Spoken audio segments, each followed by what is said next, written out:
सबको जय यीशु की। प्रभु यीशु क्रिस्त में प्यारे भाइयों बहनों, नवजीवन का संदेश इस शीर्षक के अंतर्गत प्रतिदिन का ईश्वर का जीवंत वचनों को सुनने के लिए, समझने के लिए, ग्रहण करने के लिए और उन वचनों के अनुसार जीवन बिताने की शक्ति, सामर्थ्य, कृपा, अनुग्रह मांगते हुए एक सुंदर आदर्श क्रिस्तीय जीवन बिताने की कृपा मांगने के लिए मैं आप सभी लोगों का हार्दिक स्वागत करता हूं।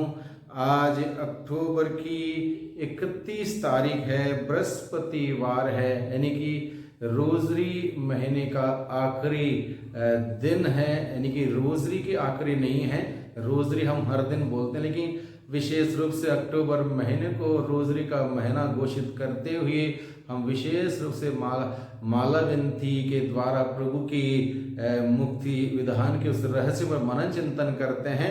और इस प्रकार से एक प्रकार से हम लोग रोजरी का आखिरी दिन, महीने का आखिरी दिन के रूप में मनाते हैं। विशेष रूप से माता मरियम की मध्यस्थ हम लोग मानते हैं। आज के दिन में हमें पहले पाठ के द्वारा जो संत पौलुस का पत्र एफेसियों के नाम से लिया गया है, अध्याय 6 पद संख्या 10 से 20 का प्रसंग है। इस प्रसंग के द्वारा प्रभु हम सबों को बताता है कि हमें निरंतर अंधकार की शक्तियों से, दुष्ट आत्माओं से, आकाश के दुष्ट आत्माओं से हमें लड़ना पड़ता है। इसलिए हमें ईश्वर के अस्त्र शस्त्र धारण करने की आवश्यकता, इस बारे में प्रभु हमें आज के दिन में बताता है। यहाँ पर लिखा है, आप लोग प्रभु से और उसके अपार सामर्थ्य से बल ग्रहण करें। कि हम सभी लोगों को बताया गया कि हमें अंधकार की शक्तियों से,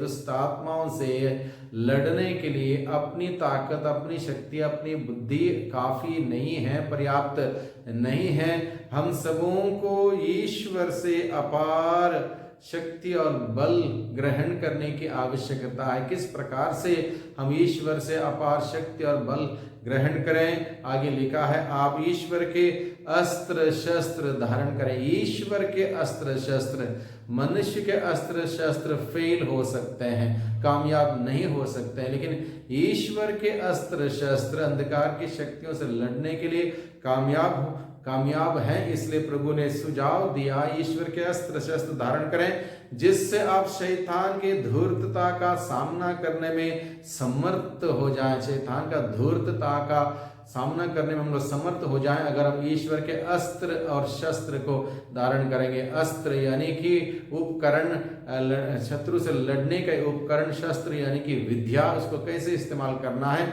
इस बात को लेकर प्रभु हमें बताता। क्योंकि हमें निरे मनुष्यों से नहीं, बल्कि इस अंधकार में संसार के अधिपतियों, अधिकारियों से संघर्ष करना पड़ता है। इसलिए आप ईश्वर के अस्त्र शस्त्र धारण करें। हमारी लड़ाई कोई निरे मनुष्यों से नहीं है, बल्कि इस अंधकार में संसार के अधिपतियों, अधिकारियों तथा शासकों और आकाश के दुष्ट आत्माओं से है।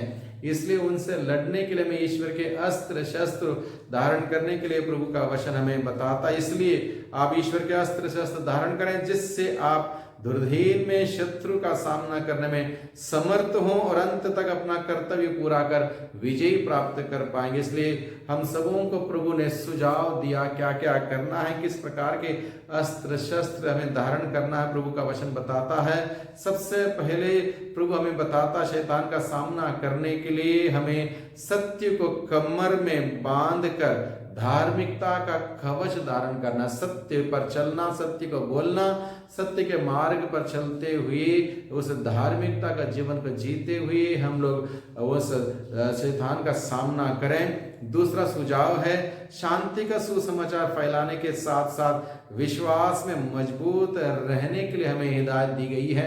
विश्वास में मजबूती के साथ साथ शांति सुसमाचार फैलाने के लिए। और तीसरा सुझाव है, आत्मा की तलवार अतः ईश्वर वचन धारण करने की, पढ़ने की, सुनने की, उसका अनुसार जीने की हिदायत दी गई है। चौथा हथियार है, आत्मा और सच्चाई से प्रार्थना करने के लिए, आत्मा और सच्चाई से प्रार्थना में बने रहने के लिए प्रभु का वचन बताता है। इस प्रकार से प्रभु हमें बताता कि ईश्वर के अस्त्र शस्त्र हम धारण करें, उसको सही तरीके से इस्तेमाल करें, जिससे कि हम अंधकार की शक्तियों को हरा सकें। सुसमाचार में हम देखते हैं कि प्रभु मारने की धमकी से नहीं डरते, प्रभु को मारने की धमकी दी जाती है और इस धमकी से प्रभु नहीं डरते। हम पढ़ते हैं संत लूकस के द्वारा रचित सुसमाचार अध्याय 13 प्रसंग 31 से 35 का प्रसंग है।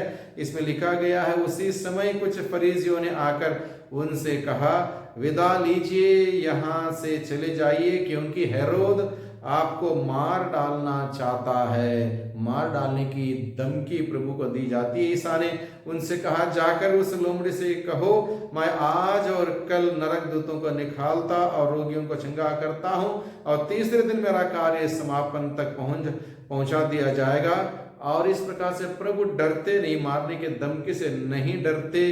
प्रभु कहते हैं, मैं अपना कार्य संपन्न करूंगा, जैसा कि नरक दूतों को निकालना, रोगियों को चंगा करना, यह कार्य मैं संपन्न करूंगा। प्रभु डरते नहीं है। प्रभु ने यही हिदायत दी सबको, शरीर को मारने वालों से मत डरो, उनसे डरो जो शरीर और आत्मा दोनों को मार सकता है, नरक में डाल सकता है, उनसे डरो। प्रभु ने यही बात हम सबों को सिखाई। इसलिए प्रभु स्वयं मारने वालों से नहीं डरते हैं। प्रभु यरूशलेम के प्रति अपना अपार प्यार व्यक्त करते हैं और कहते हैं, मैंने कितनी बार चाहा कि तेरी संतान को एकत्र कर लूं, जैसे मुर्गी अपने चूजों को अपने डहनों के नीचे एकत्र कर लेती है। यरूशलेम के प्रति प्रभु की वो एक विशेष लगाव यहाँ पर व्यक्त किया गया है। इसलिए प्रभु कहता है, क्योंकि यह तो नहीं, यरूशलेम तो नबियों की हत्या करता और अपने पास भेजे हुए लोगों को पत्थरों से मार देता है। मैंने कितनी बार चाहा कि तेरी संतान को एकत्र कर लूं, जैसे मुर्गी अपने चूजों को अपने डहनों के नीचे एकत्र कर लेती है, परंतु तुम लोगों ने इनकार कर दिया। देखो, तुम्हारा घर उजाड़ छोड़ दिया जाएगा। इसलिए प्रभु एक प्रकार से एक चिंता की बात व्यक्त करता है यरूशलेम के प्रति। मैं तुमसे कहता हूं, तुम मुझे तब तक नहीं देखोगे जब तक तुम यह ना कहोगे, धन्य है वह जो प्रभु के नाम पर आते हैं। इस प्रकार से प्रभु हम सबों को आज के दिन में सिखाता है कि हम सभी जो उचित है उसी को करें, प्रभु का वचन सुने, उसके अनुसार चलें, प्रभु की बताए हुए मार्ग पर चलते प्रभु की गवाही बने, साक्षी बने। आज माता मरियम से विशेष रूप से हम लोग मध्यस्थ मांगे। पूरे विश्व भर में माला विनती की प्रार्थना करते हुए पापियों के पश्चाताप के लिए विनती की जाती है। हम भी सभी पापियों के पश्चाताप के लिए विनती करें। स्वयं माता माला विनती करते हुए माता मरियम के मध्यस्थ मांगते हुए प्रभु के अनुग्रह में प्रेम में आगे बढ़ने के लिए निरंतर प्रयास करते रहें। वही प्रभु हम सबों पर अपनी बहुतायत की आशीष कृपा अनुग्रह बरसाते रहें। सबको धन्यवाद, सबको जय यीशु की।